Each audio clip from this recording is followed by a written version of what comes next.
दोस्तों, एक हमारे क्लाइंट हैं जो कि यूट्यूब के माध्यम से ही हमसे जुड़े।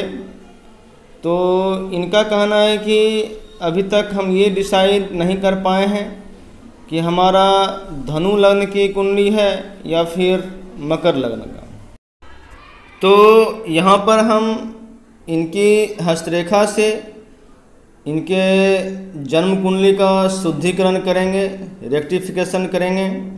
यूँ तो रेक्टिफिकेशन की बहुत सी विधियां हैं, लेकिन पामष्टी से अच्छा कोई विधि हमारे ख्याल से नहीं हो सकता है, क्योंकि हथेली भी आपका, जन्म कुंडली भी आपका, तो दोनों का तो कॉम्बिनेशन होना चाहिए, दोनों तो मैचिंग होना ही चाहिए। इसलिए सबसे बेस्ट मेथड है ये पामष्टी से अगर जन्म कुंडली को रेक्टिफाई करें तो बहुत ही सटीक और अच्छे परिणाम मिलते हैं। और वास्तव में लाल किताब तो पामष्टी पर ही आधारित है। लाल किताब इज बेस्ड ऑन पामष्टी, क्लियर लाल किताब में लिखा हुआ है। इसलिए जन्म कुंडली को सीखने से पहले पामष्टी को सीखना चाहिए, तो ज़्यादा कॉन्सेप्ट क्लियर होता है।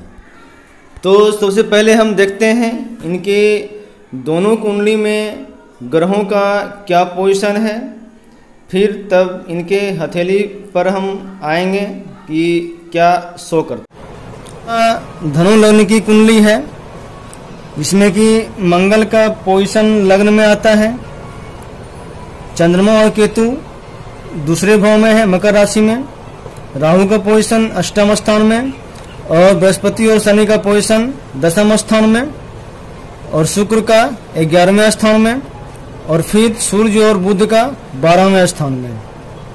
और ये मकर लग्न की कुंडली है, जिसमें कि चंद्रमा केतु लग्न में आ गया है, और राहु का पोजीशन सप्तम स्थान में, बृहस्पति और शनि का पोजीशन नवम भाव में, और शुक्र का दसम भाव में, सूर्य और बुध का 11वें स्थान में, और मंगल का 12वें स्थान में। यहाँ पर हम देखेंगे ये कि हस्तरेखा में जन्म कुंडली क्या शो करता है। इनको कन्फ्यूजन है, इनको दिक्कत है कि हमारा धनु लग्न की कुंडली सही है या फिर मकर लग्न की कुंडली सही है। रियली में कन्फ्यूजन पैदा उस समय और भी बहुत ज़्यादा हो जाता है, जबकि ग्रहों का जो फल होता है वह कुछ कॉमन हो जाता है जैसे। और कन्फ्यूजन उस समय और भी बहुत ज़्यादा हो जाता है, जबकि दोनों कुंडली उनसे मैच करता है। यहाँ आप देख रहे हैं एक लग्न कुंडली शो कर रहा है, उसी लग्न में अगर चंद्र कुंडली अगर बनाते हैं तो फिर ऑटोमेटिक मकर लग्न की कुंडली बन जाती है।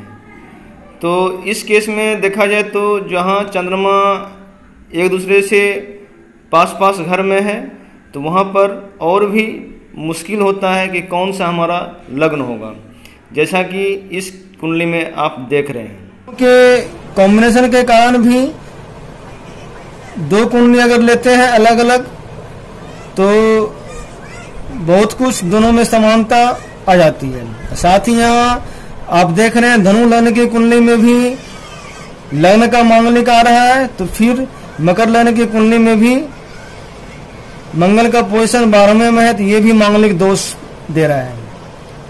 फिर वहीं देखा जाए तो बुध का जो पोजीशन है, बुध मकर लग्न की कुंडली से 11वें भाव में है, तो धनु लग्न की कुंडली से 12वें भाव में है,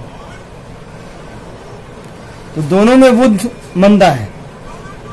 और कहीं न कहीं राहु भी यहाँ पर दोनों कुंडली में चंद्रमा को ग्रहण लगा रहा है, चंद्रमा और केतु के कॉम्बिनेशन के कारण से।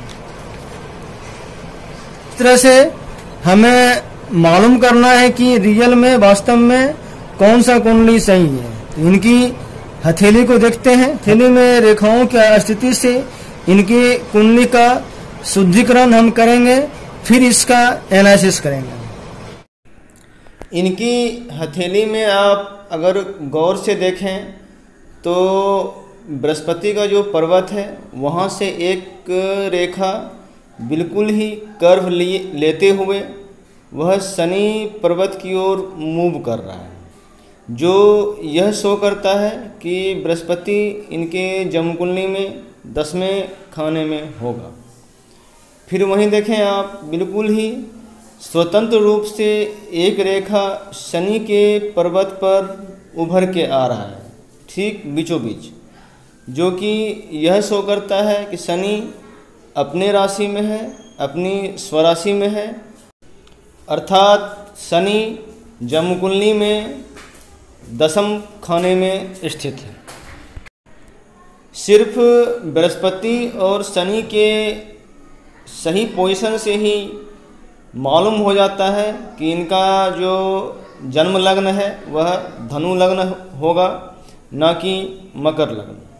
इसके अलावा भी इनके जो हथेली में सूर्य रेखा है वह मत्स्य रेखा से निकल रहा है, तो वह भी शो कर रहा है कि सूर्य का स्थान 12वें खाने में है, जो यहाँ पर हम स्पष्ट रूप से नहीं दिखा रहे हैं, क्योंकि सिर्फ ग्रहों के 1-2 प्लेसमेंट को भी अगर कन्फर्म अगर देख लेते हैं तो उससे लग्न राशि को बिल्कुल ही सटीक आप ले सकते हैं। यूँ देखा जाए तो जातक के फेस से भी मालूम होता है कि जातक का जन्म धनु लग्न में हुआ है, ना कि मकर लग्न में। अब आगे हम इसके धनु लग्न की कुंडली को ही सही मान करके इसका जो कुंडली का जो एनालिसिस है वो हम करेंगे, और वो भी बिना डेट ऑफ बर्थ के, अर्थात लाल किताब के 35 साल का जो चक्र होता है उससे हम इसके जन्म कुंडली को एनालिसिस करेंगे। तो सबसे पहले हम धनु लग्न की कुंडली को लाल किताब के कुंडली में कन्वर्ट कर लेते हैं, उसके बाद तब फिर हम उसका एनालिसिस करेंगे। ये हमारा लाल किताब का कुंडली बन गया। इसमें जिस ग्रह का जिस घर में प्लेसमेंट था वो वहीं का वहीं है, सिर्फ राशि चेंज हुआ है। तो ग्रहों का जो दृष्टि होता है ज्योतिष में होता है, उसके अलावा और भी बहुत सी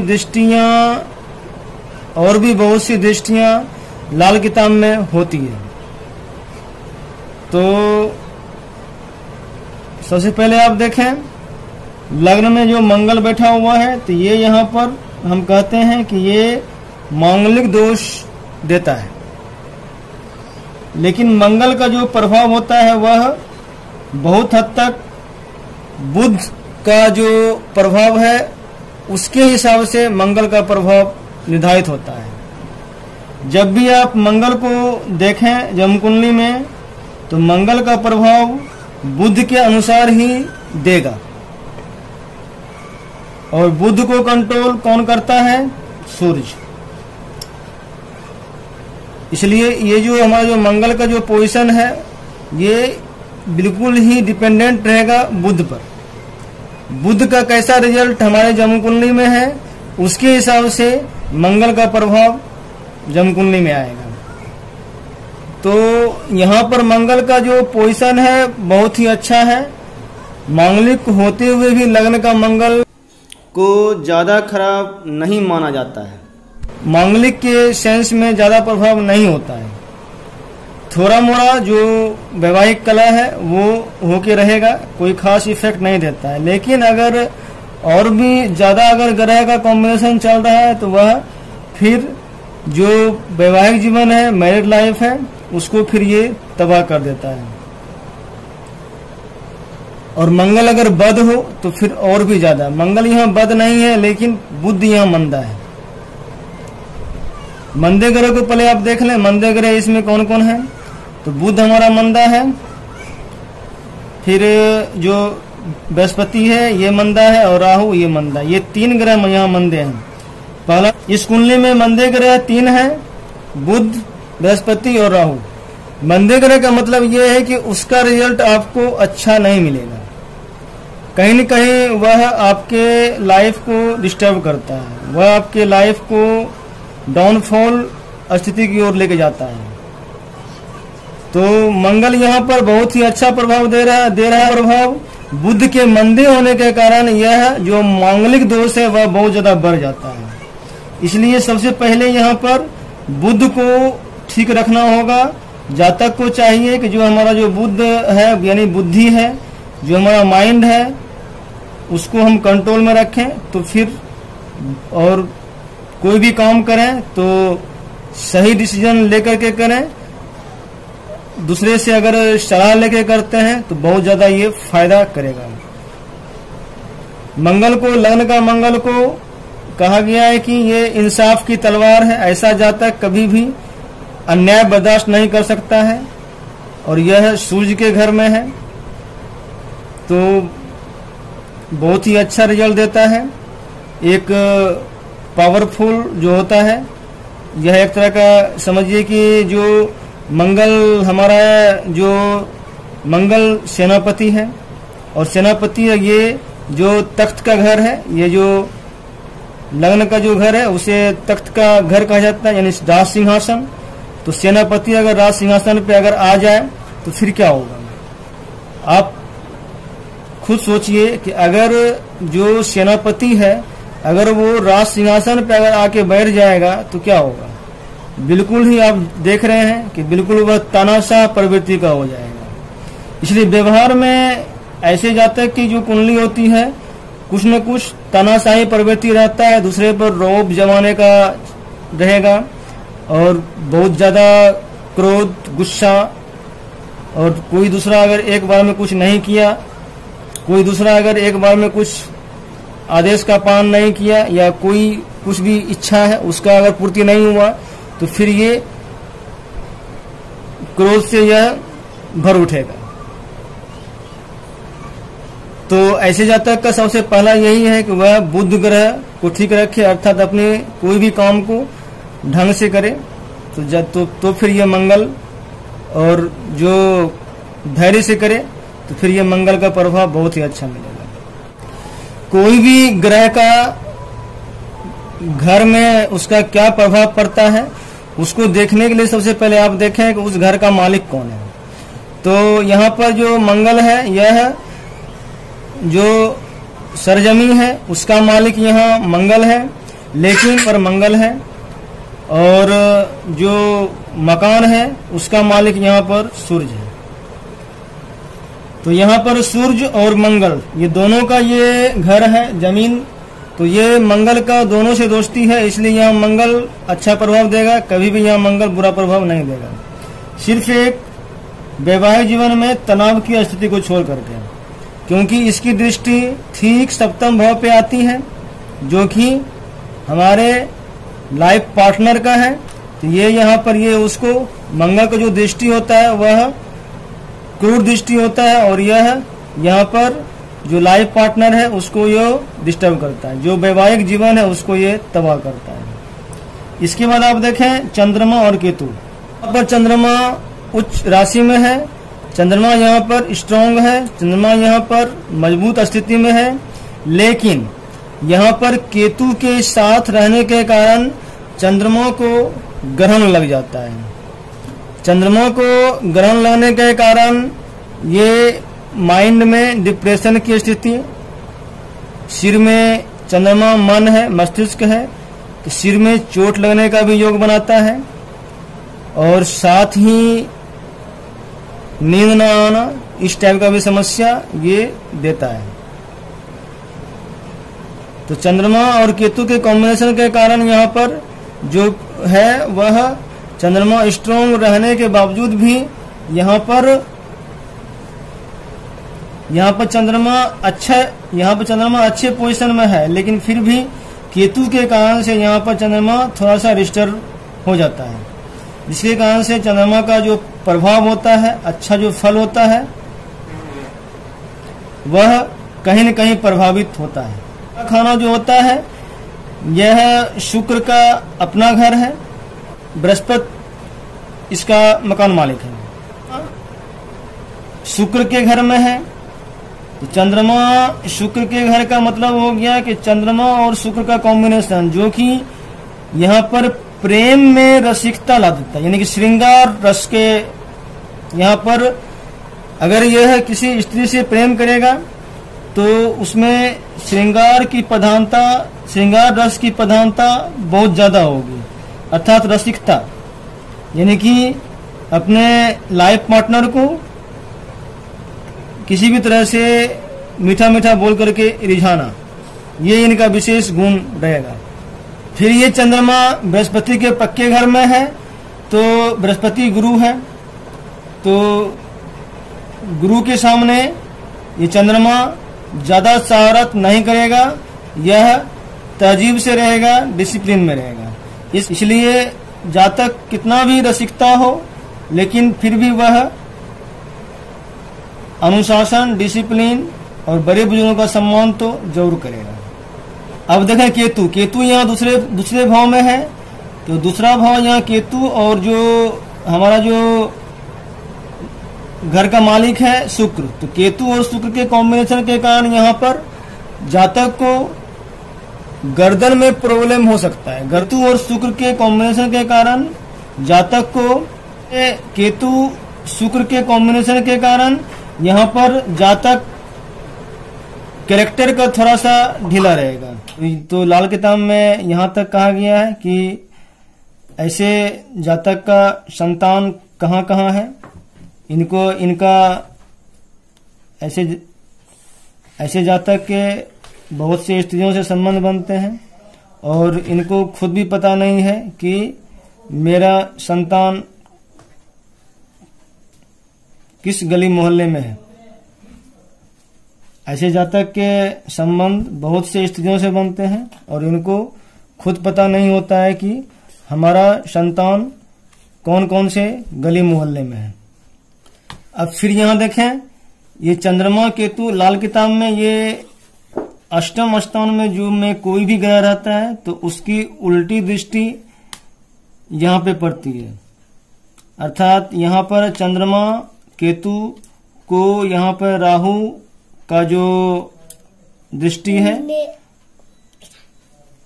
चंद्रमा केतु पर राहु का दृष्टि के कारण से यह अपना जो फल होता है वह ये दोनों में यह मिला देगा। इसके कारण से यहाँ चंद्रमा और भी ज्यादा पीड़ित हो जाता है।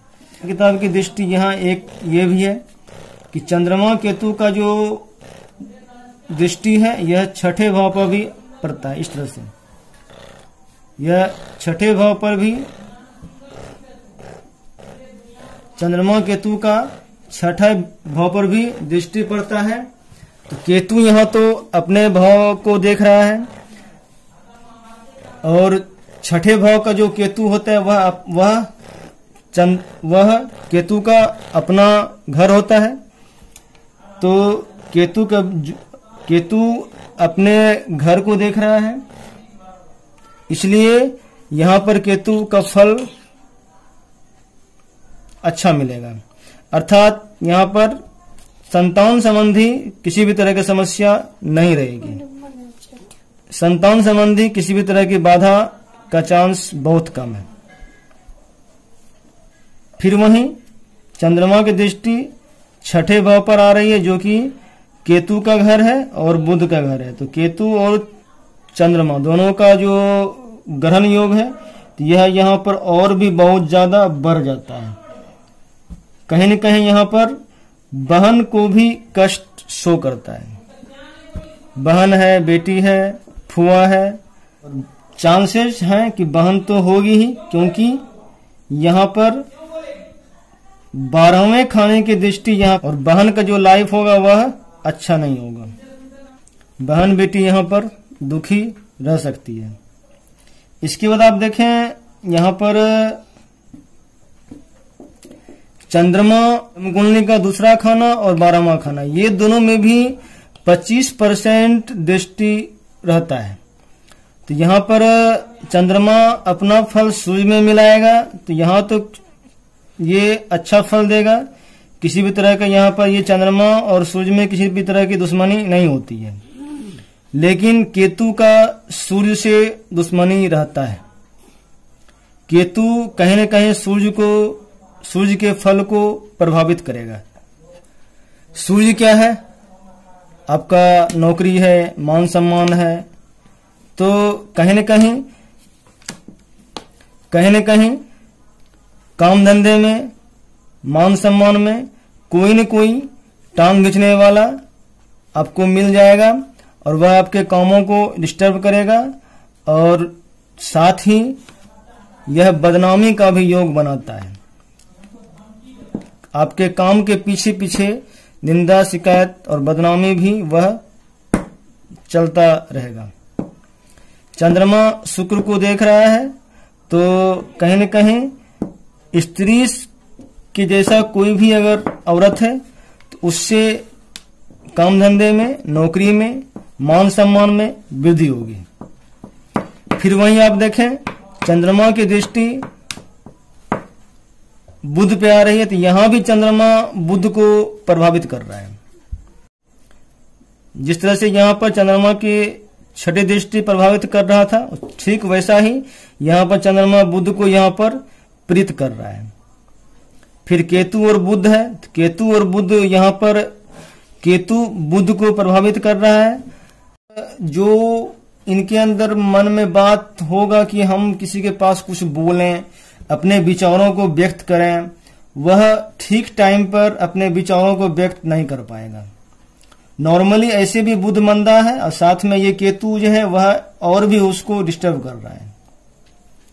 इसलिए कहीं न कहीं ये वाणी दोष भी देगा, यानी जो बोलने का कुछ बोलेगा कुछ, और सही टाइम पे सही डिसीजन लेने में भी समस्या खड़ी करेगा। इसके बाद आप देखें जमकुंडली में जमकुंडली के 10वें खाने में शनि है, गुरु है। बृहस्पति का यहाँ फल अच्छा नहीं मिलेगा। बृहस्पति यहाँ मंदा है, अर्थात बृहस्पति यहाँ नीच पोजीशन में है। तो बृहस्पति यहाँ नीच पोजीशन में है तो ये यहाँ पर अच्छा रिजल्ट नहीं देगा। कहीं न कहीं यह बृहस्पति जो शनि है यहाँ अपने राशि में है, मकर राशि में शनि हो गया तो यह शनि बहुत ही अच्छा है। यह घर, मकान, जमीन जायदाद का फल ये बहुत ही अच्छा देगा। लेकिन यहाँ पर बृहस्पति तो खराब हो ही रहा है, साथ ही यह शनि के फल को भी खराब कर रहा है। धन है उसका भी कारक है, संतान का भी कारक है और कहीं न कहीं वैवाहिक जीवन का भी कारक है। तो कहीं न कहीं ये तीनों चीज पे ये इफेक्ट बृहस्पति का रहेगा। कहीं न कहीं जातक अपने लाइफ पार्टनर से संतुष्ट नहीं रहेगा। और बृहस्पति 10वें भाव में कुछ निष्क्रियता अर्थात व्यवहार में आलसीपन भी देता है। ऐसा जातक शारीरिक काम करना नहीं चाहेगा। लेकिन बहुत हद तक शनि का कॉम्बिनेशन है तो शनि वहीं पर शारीरिक कार्य का करने वाला है, फिजिकल वर्क से मुंह मोड़ने वाला होता है। तो दोनों मिला के दोनों को कॉम्बिनेशन लेके चलें तो एक तरह से मीडियम पोजीशन आता है। अर्थात शनि का फल यहाँ पर बहुत ही अच्छा मिलेगा। यहाँ पर किसी भी तरह की समस्या यहाँ पर शनि के कारण से इनको सामना करना नहीं पड़ेगा। बृहस्पति अगर यहाँ नीच हो तो यह नाक में प्रॉब्लम भी कर सकता है और नाक में चोट लगना या नाक संबंधी किसी भी तरह का बीमारी, श्वास संबंधी बीमारी, क्योंकि बृहस्पति सांस का भी कारक है तो बृहस्पति यहाँ पर श्वास संबंधी बीमारी भी दे सकता है। ऐसा जातक को चाहिए कि वह बहुत ही ज्यादा हार्ड लेबर करे तो फिर शनि और गुरु का दोनों का फल इनको अच्छा मिलते रहेगा। और बहुत ज्यादा अगर धार्मिक अगर ये ऐसा जातक हो जाता है तो उसका फल अच्छा नहीं मिलेगा। जातक को घर में मूर्ति, घंटी खास करके चंद्रमा के लिहाज से आ रहा है तो मूर्ति की स्थापना घर में ना करें।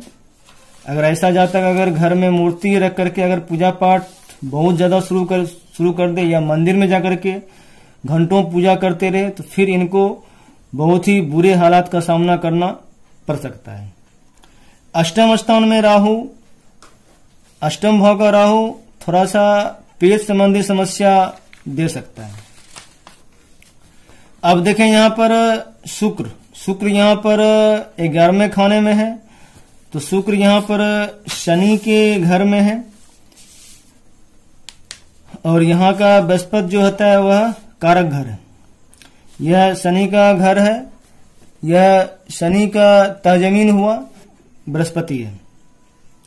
तो शनि और शुक्र के कॉम्बिनेशन के कारण यहाँ पर ऐसा है कि इनका जो सेक्सुअल लाइफ है बहुत ही अच्छा रहेगा, और बहुत लंबे समय तक इनका जो जवानी है, सेक्सुअल लाइफ है, वह रहेगा।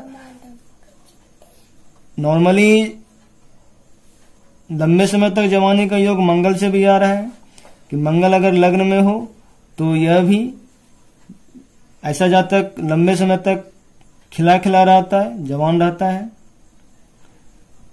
और शनि शुक्र का यहाँ कॉम्बिनेशन है, तो यहाँ पर सेक्सुअल दृष्टिकोण से भी जातक लंबे समय तक सेक्स का आनंद ले सकता है।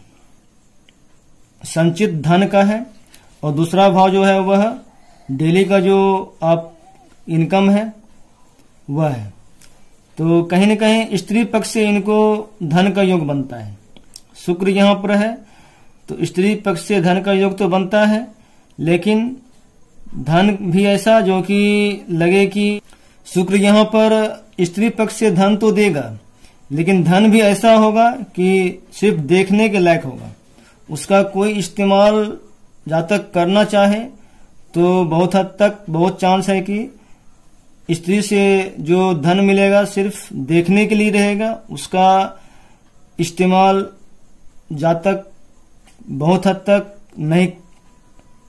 तक जातक उस धन का इस्तेमाल नहीं कर पाएगा, क्योंकि बृहस्पति और शुक्र का जो कॉम्बिनेशन है तो वह सिर्फ देखने में लगता है कि धन है, लेकिन वह उसका इस्तेमाल नहीं हो सकता है।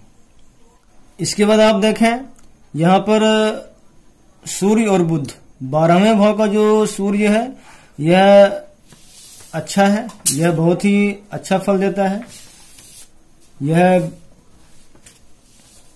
अपने बृहस्पति के घर में है, इसका मालिक सूर्य यहाँ पर बहुत ही अच्छा फल देगा। सिर्फ ये थोड़ा सा आंखों में प्रॉब्लम कर सकता है। आंखों में प्रॉब्लम तो दोनों आंखों में हो सकता है, क्योंकि यहाँ पर सूर्य 12वें खाने में है, फिर वहीं चंद्रमा दूसरे खाने में। चंद्रमा भी यहाँ प्रीत है, और यहाँ पर सूर्य भी यहाँ पर आंखों में दिक्कत देगा। तो कुल मिलाकर देखा जाए तो दोनों आंखों में समस्या का योग आ रहा है, लेफ्ट आई भी और राइट आई भी। और यहाँ पर बुध यहाँ मंदा है, तो अपने वाणी पर ऐसे जातक को कंट्रोल करना बहुत जरूरी है। वाणी संबंधी दोष, किसी को कुछ भी बोल देना, ऐसा जातक अगर करता है, अपने वाणी पर कंट्रोल अगर नहीं करता है, तो उनको बहुत ही ज्यादा परेशानी का सामना करना पड़ सकता है। नॉर्मली बुध यहाँ बृहस्पति के घर में है, तो बृहस्पति यहाँ पर पिता का भी कारक है, तो कहीं न कहीं पिता को भी तकलीफ यह शो करता है।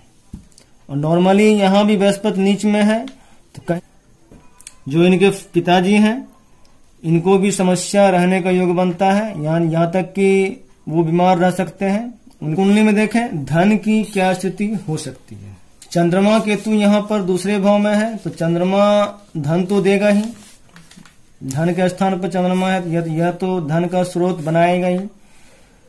और यहाँ पर केतु है, तो केतु अचानक धन का योग बनाता है। चंद्रमा जो खाना है यहाँ पर देखें तो ये शुक्र है, तो यह स्त्री से धन का शो करता है। सूर्य यहाँ पर सूर्य और बुध है, तो यह खर्च का भी योग अच्छा बनाता है। और खर्च भी इस तरह से होगा, ओवर कॉन्फिडेंस जो होगा, तो ओवर कॉन्फिडेंस वाली स्थिति के कारण से इनको रुपये पैसे का नुकसान भी हो सकता है। अर्थात इनको लगता होगा कि जो हम कर रहे हैं वह सही है, लेकिन बाद में मालूम होता है कि नहीं, वह सही फैसला नहीं था। उसके बाद आप देखें यहाँ पर ग्रहों का जो दृष्टि है, तो पंचम दृष्टि भी एक दूसरे को हेल्प करता है। तो कुल मिलाकर देखा जाए तो ये बृहस्पति और शनि जो है वह चंद्रमा केतु को हेल्प कर रहा है। नवम स्थान ये अगर ये खाली हो तो फिर ये धन का जो स्रोत होता है उसको चलने ही नहीं देता है। नवम स्थान जो हमारा हथेली का मणिबंध के पास का स्थान है, अर्थात वहां से लहर जो होना चाहिए, धन का जो स्रोत है वह हमारा भाग्य स्थान है। रेगुलर रूप से धन इनका कहीं से आने का स्रोत नहीं बनेगा, आएगा अचानक से आएगा, फिर अचानक ही उड़ जाएगा। अब थोड़ा सा आप देख लें ग्रहों का उपाय किस तरह से हो सकता है। तो सबसे पहले आप देखें यहाँ पर चंद्रमा और केतु है, तो चंद्रमा यहाँ पर बहुत ही स्ट्रांग है, तो यहाँ पर केतु का यहाँ पर उपाय करना होगा, अर्थात केतु से संबंधित जो भी चीज है उनका यहाँ पर दान इनके लिए फायदेमंद रहेगा। फिर यहाँ पर बृहस्पति यहाँ पर नीच में है, तो बृहस्पति का यहाँ पर दान इनके लिए फायदेमंद रहेगा। यहाँ पर बुध है, यहाँ पर बुध का जो चीज है उसका दान करना, बुध की जो वस्तु है इनका दान करना इनके लिए फायदेमंद रहेगा। अर्थात बृहस्पति अर्थात पीले रंग का सामान और बुध अर्थात हरे रंग का सामान, इनको खुद इस्तेमाल नहीं करना होगा। अब यहाँ पर थोड़ी सी चर्चा हम इकट्ठी दीवाल की कर लेते हैं। सांझी दीवाल या इकट्ठी।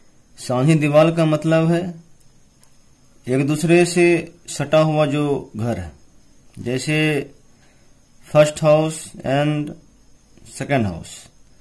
तो पहले घर में जो भी ग्रह हैं और दूसरे घर में जो भी ग्रह हैं, दोनों के बीच का जो दीवाल है ये इकट्ठी दीवाल सांझी दीवाल कहलाता है। चंद्रमा है, मंगल है, आपस में ये मित्र ग्रह हैं, तो ये दोनों एक दूसरे को हेल्प करेंगे, सहायता करेंगे।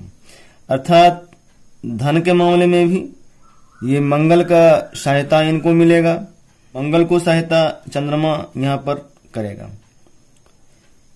फिर वहीं अगर देखें केतु का इफेक्ट यहाँ पर मंगल थोड़ा सा खराब करेगा, क्योंकि मंगल और केतु के कॉम्बिनेशन के कारण तो थोड़ा सा ये ब्लड संबंधी समस्या, स्किन डिजीज, और यह मंगल अकेला तो क्रोध दिला ही रहा था, साथ ही केतु के कॉम्बिनेशन के कारण यह जो क्रोध है, यह जो गुस्सा है जातक का और भी ज्यादा बढ़ जाता है। तो इस तरह से सांझी दीवाल का इफेक्ट भी यहाँ पर मंगल के बैड इफेक्ट को बढ़ा रहा है। फिर वहीं देखें आप तो पहला खाना और 12वां खाना, ये दोनों का भी जो कॉम्बिनेशन है, सूर्य और मंगल का कॉम्बिनेशन, ये आपस में हेल्प करेगा। फिर वहीं मंगल और बुध का कॉम्बिनेशन, ये आपस में थोड़ा सा मंगल को यहाँ पर बद का इफेक्ट देगा। कुंडली में देखा जाए तो मंगल बद नहीं है। फिर वहीं पर आप देखें सूर्य शुक्र, तो सूर्य का कॉम्बिनेशन शुक्र से अच्छा नहीं होता है, यह वैवाहिक जीवन को नष्ट करता है। फिर वहीं बुध है, शुक्र है, अगर ये दोनों का कॉम्बिनेशन देखा जाए तो बुध शुक्र का जो प्रभाव होता है कॉम्बिनेशन में, तो बुध शुक्र के युति में बुध का यहाँ मंदा जो फल है उसमें यहाँ पर ये कमी लाएगा, क्योंकि ये दोनों एक दूसरे को हेल्प करता है। तो ठीक ऐसे ही सांझी दीवाल में यहाँ भी देख रहे हैं, इसे शनि और शुक्र का कॉम्बिनेशन हो गया। फिर गुरु और शुक्र का कॉम्बिनेशन है यहाँ पर, तो ये धन के मामले में एक छलावा पैदा करेगा। दिखेगा कि धन है, लेकिन रियल में के हाथ में इस तरह से नहीं आ पाएगा कि वह उसका अच्छे ढंग से यूज कर सके, सिर्फ देखने के लिए धन होगा। अब थोड़ी चर्चा करेंगे टकराव की। तो यहाँ पर टकराव को देखें तो सिर्फ एक ही ग्रह का टकराव यहाँ पर आ रहा है। एक मंगल जो है वह राहु को टक्कर मार रहा है। मंगल का टकराव राहु से हो रहा है, अपने से 8वें खाना टक्कर का होता है। तो मंगल और राहु, तो मंगल का बैड इफेक्ट राहु के माध्यम से जातक को मिलेगा, अर्थात मांगलिक दोष का जो प्रभाव होगा वह राहु के माध्यम से ही, राहु मीन ससुराल। तो मंगल का बैड इफेक्ट राहु के माध्यम से अर्थात ससुराल के माध्यम से इनके वैवाहिक जीवन में खलल पैदा करेगा। और जब भी इस तरह का जो भी टकराव होगा तो या तो मंगल के दशा पीरियड में या तो फिर राहु के दशा पीरियड में घटित होगा। इसके बाद आप देखें यहाँ पर सूर्य, शनि और गुरु के कॉम्बिनेशन है, तो यह एक तरह का यहाँ पर बोल सकते हैं बरसाती छाता, अर्थात जातक के लाइफ में कितना भी प्रॉब्लम आ जाए, यह शनि और गुरु का जो कॉम्बिनेशन है यह इसको उस झंझावात से, उस प्रॉब्लम से, उस तूफान से इनको एक छाते की भांति बचाता रहेगा। और इस तरह का टेवा धर्मी टेवा कहलाता है, क्योंकि बुध को बिना पेंदे का लोटा कहा गया है। ये बुध किधर भी घूम सकता है, अच्छे ग्रह के साथ यह अच्छा रिजल्ट देता है, बुरे ग्रह के साथ यह बुरा रिजल्ट देता है। तो यह आप पे डिपेंड करता है कि आप इससे किस तरह का रिजल्ट लेते हैं। अब अगर देखें अकेले अनदेखे ग्रह का, तो यहाँ पर ऐसा कोई ग्रह नहीं आ रहा है, क्योंकि लग्न में बैठा हुआ कोई भी ग्रह है जो वह सोया हुआ नहीं माना जाता है। 11वें भाव में भी जो ग्रह है वह भी सोया हुआ नहीं माना जाता है। अकेला अगर देखें तो अकेले अनदेखे ग्रह के हिसाब से मंगल का आ रहा है, शुक्र का आ रहा है। तो मंगल अगर अकेले अनदेखा ग्रह हो तो इसका इफेक्ट है कि जातक बहादुर तो होता है, बहुत ही साहसी होगा, लेकिन उसको अपनी ताकत का एहसास खुद नहीं होगा। इसके बाद आप देखें शुक्र, तो शुक्र अगर अकेला हो, अनदेखा हो, तो लागिताम में कहा गया है कि ऐसे जातक पर कोई भी अशुभ प्रभाव कहीं से भी नहीं आता है। अगर आता भी है तो उसे कहीं न कहीं से सहयोग मिल जाता है। अब थोड़ी चर्चा इनका लाल किताब का जो दशा होता है उसकी हम कर लेते हैं। लाल किताब का दशा का स्टार्टिंग शनि से होता है।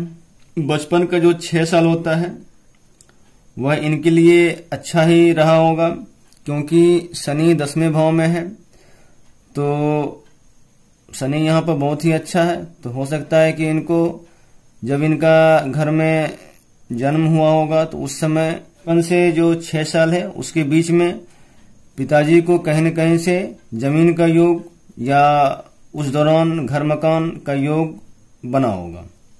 6 ईयर तक शनि, उसके बाद 6 to 12 ईयर्स तक राहु, तो राहु के पीरियड में पेट संबंधी समस्या का योग इनको रहा होगा। फिर उसके बाद का जो पीरियड आता है केतु, केतु आता है 3 ईयर्स अर्थात 12 to 15, तो 12 से 15 वर्ष के बीच में केतु है। तो कहीं न कहीं उस दौरान माँ को दिक्कत रहा होगा, क्योंकि यहाँ पर माँ को, यहाँ पर चंद्रमा को ग्रहण लग रहा है राहु केतु से, तो खुद को भी सिर में चोट लगने का योग या श्वास संबंधी समस्या इस टाइप का उस दौरान इनको सामना करना पड़ा होगा। चाहे इसकी माता का तबीयत खराब हो, या अगर इनका जो अपना घर है, जमीन है, उसमें किसी भी तरह का विवाद का सामना करना पड़ा होगा, या फिर इनको घर से बेघर भी होने का योग बनता है, क्योंकि यहाँ पर दूसरा भाव जो होता है वह संबंध का होता है। तो केतु यहाँ पर है, तो कहीं न कहीं यहाँ पर केतु उस भाव को तोड़ता है। घर से मूवमेंट का योग आता है, लेकिन फिर भी योग कम है क्योंकि चंद्रमा स्ट्रांग है। इसके बाद 15 वर्ष से अगले 6 वर्ष के लिए अर्थात 15-6-21 हो गया, तो 21 वर्ष तक इनका बृहस्पति का पीरियड आ रहा है। तो बृहस्पति इनके कुंडली में नीच में है, तो कहीं न कहीं शिक्षा अधूरा रहने का योग आता है। कहीं न कहीं ये जो शिक्षा है वह ढंग से ग्रहण नहीं कर सके, ऐसा इनके कुंडली से आ रहा है। उसके बाद नेक्स्ट जो दशा पीरियड आता है वह सूर्य का आता है 2 साल के लिए, अर्थात 22वां वर्ष और 23वां वर्ष ये सूर्य का आता है। तो सूर्य यहाँ पर 12वें भाव में है, तो यह ऐसा शो कर रहा है कि इस दौरान इनको घर से बाहर रहना पड़ा होगा या फिर कहीं जर्नी में ज्यादा रहे होंगे, यात्रा में ज्यादा रहे होंगे। सूर्य के बाद चंद्रमा का दशा पीरियड आता है, तो चंद्रमा के दशा पीरियड में जो कि लगभग ये 24 वर्ष के आसपास आता है, जो कि 1 साल के लिए चंद्रमा का दशा पीरियड आ रहा है। तो उस पीरियड में इनको माथे में चोट, मां को दिक्कत, मां को कष्ट, सिर दर्द बहुत ज्यादा, उस दौरान इनको जो उम्र का 24वां वर्ष होता है तो उस दौरान इनको बहुत ज्यादा डिप्रेशन की स्थिति का योग रहा होगा। उसके बाद आता है शुक्र का दशा पीरियड, जो कि अगले 3 साल तक अर्थात 25, 26 और 27वां वर्ष तक ये शुक्र का दशा पीरियड आता है। तो उस दौरान इनका विवाह शादी संपन्न होने का आ रहा है। बाद फिर मंगल का दशा पीरियड आ जाता है, जो कि 28वें वर्ष से मंगल का दशा पीरियड शुरू हो जाता है। तो मंगल का दशा पीरियड कुल मिलाकर के 6 वर्ष तक का रहता है, जिसमें कि स्टार्टिंग का 2 साल जो होता है वह मंगल नेक का फल इनको मिलेगा।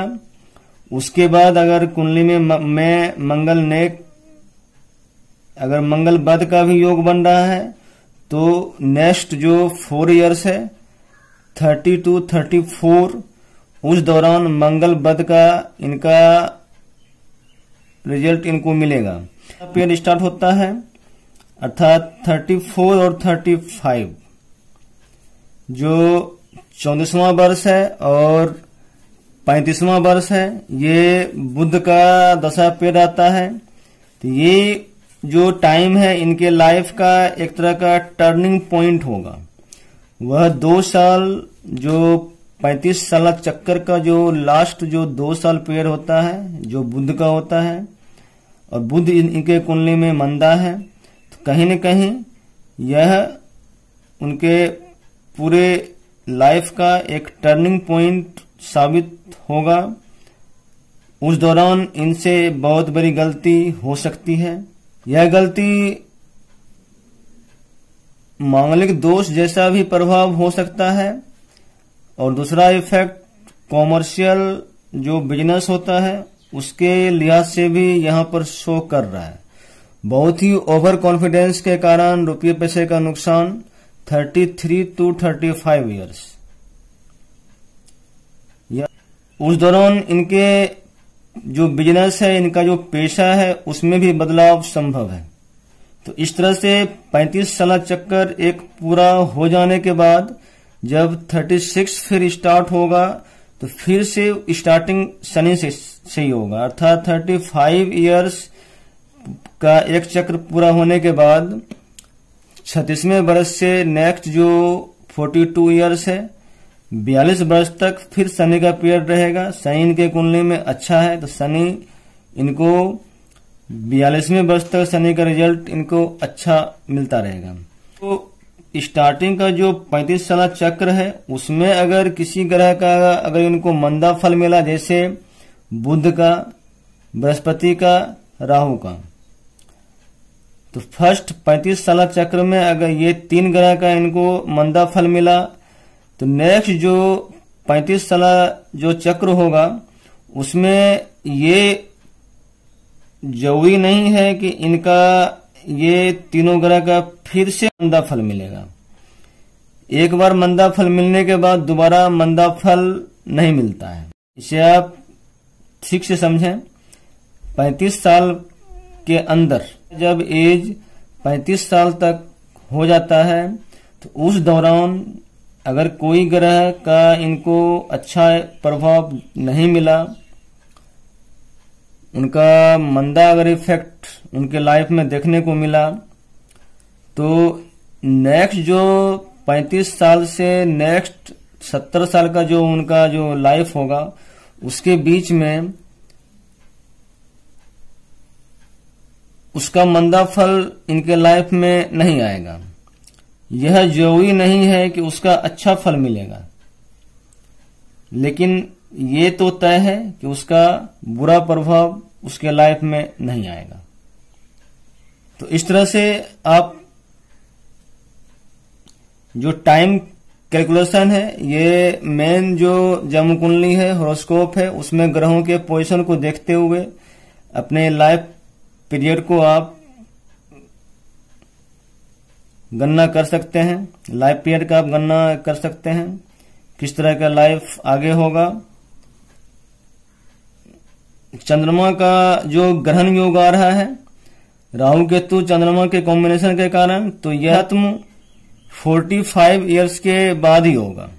यानी कि इनके जन्म से 45वें वर्ष तक इस तरह का ग्रहण योग का प्रभाव इनके लाइफ में रहेगा। फिर उसके बाद प्रत्येक ग्रह का, चंद्रमा का अलग प्रभाव मिलेगा, केतु का अलग प्रभाव मिलेगा। फिर यहाँ पर आप देखें सूर्य और बुध का कॉम्बिनेशन है, तो ये दोनों का साथ साथ प्रभाव उम्र के 39वें वर्ष तक अर्थात 39 इयर्स तक रहता है। उसके बाद दोनों का प्रभाव अलग अलग देखने को मिलता है। फिर यहाँ पर आप देखें शनि और बृहस्पति और शनि का जो कॉम्बिनेशन इफेक्ट है, इनको उम्र के 34वें वर्ष तक पिता के लिए मिलेगा। अर्थात पिताजी पर जो भी अच्छा बुरा जो भी प्रभाव इनको पर जो भी बुरा प्रभाव आना होगा वह 34 वर्ष तक ही रहेगा। उसके बाद फिर पिताजी पर किसी भी तरह का बुरा प्रभाव शनि और गुरु का नहीं आएगा। फिर वहीं धन दौलत के लिए देखा जाए तो शनि और गुरु का कॉम्बिनेशन का इफेक्ट उम्र के 43वें वर्ष तक रहता है, 43 इयर्स। अर्थात 43 उम्र के 43वें वर्ष तक बृहस्पति और शनि का जो कॉम्बिनेशन इफेक्ट है वह रहेगा। और उसके बाद का जो लाइफ है वह शनि का अपना प्रभाव लाइफ में आएगा और बृहस्पति का अपना प्रभाव लाइफ में आएगा। बृहस्पति और शनि का अगर कॉम्बिनेशन है तो शनि का यहाँ 4 गुना प्रभाव रहेगा, तो बृहस्पति का 5 गुना प्रभाव रहेगा। अर्थात अगर ये शनि यहाँ पर अच्छा है तो ये अगर 4 रुपये अगर कमाएगा तो बृहस्पति वहीं पर जो मंदा है तो 5 रुपया खर्च करेगा। कहीं न कहीं से 1 रुपये का नुकसान इनको सहना पड़ेगा। और पूरे कुंडली को भी देखें तो कहीं न कहीं खर्च का योग ज्यादा बन रहा है सूर्य और बुध के कारण से, और राहु का भी इफेक्ट उस पे बहुत ज्यादा उसको बढ़ा रहा है। रुपये पैसे का जो भी नुकसान का योग बनेगा वह बुध से बनेगा। बृहस्पति मंदा है, फिर भी यहाँ भी बृहस्पति का प्रभाव बुध से ही काउंटिंग होगा। और मंगल दोनों को यहाँ पर बुध अपना इफेक्ट डाल रहा है।